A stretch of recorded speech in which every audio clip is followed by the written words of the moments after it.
Have you ever found yourself yelling at the TV during the news, convinced that the government has absolutely lost its marbles? You're not alone. People love to complain about the government. It's practically a national pastime. But is this government truly deserving of all the scorn being heaped upon it? Let's dive into the thick of it and see if we can untangle this mess. This essay will unpack why this government is facing such a wave of discontent. We'll examine the key players, their policies, and the events that have fueled public anger.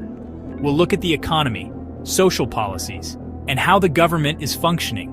And because it's never simple, we'll consider different viewpoints and even acknowledge any bright spots.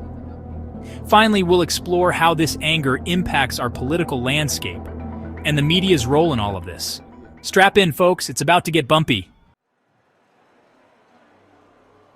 Governments are rarely popularity contests.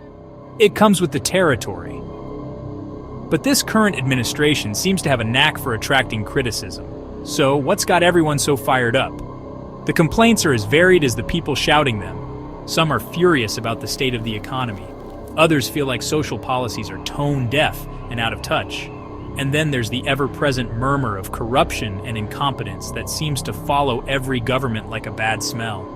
Is it just noise, or is there a fire behind all this smoke? To understand, we need to dig into the specifics. We need to look at the government's track record, the promises made, and the ones left broken. This government's time in office has been anything but smooth sailing. Elected on a wave of hope and promises of change, they quickly found themselves battling one crisis after another.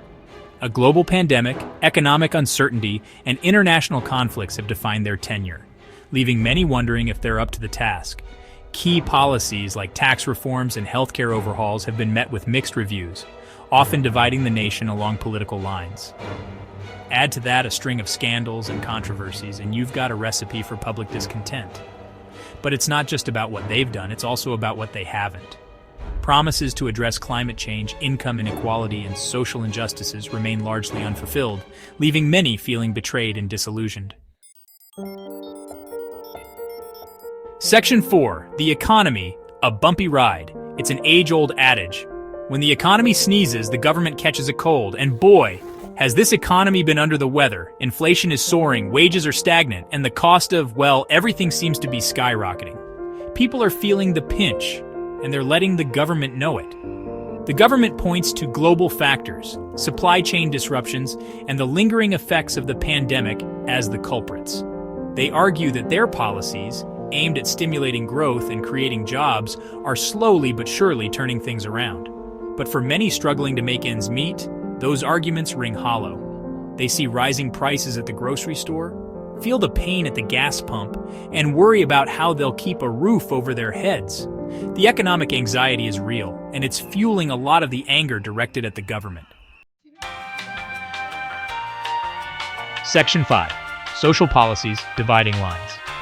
Politics is often described as the art of division, and nowhere is that more evident than in the realm of social policy.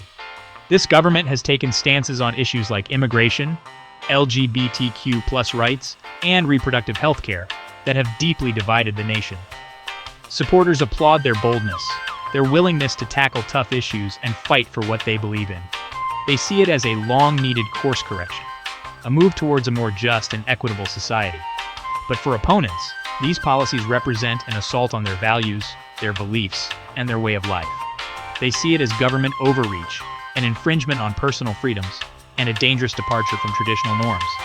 The debate is heated, passionate, and often deeply personal, leaving little room for compromise or understanding.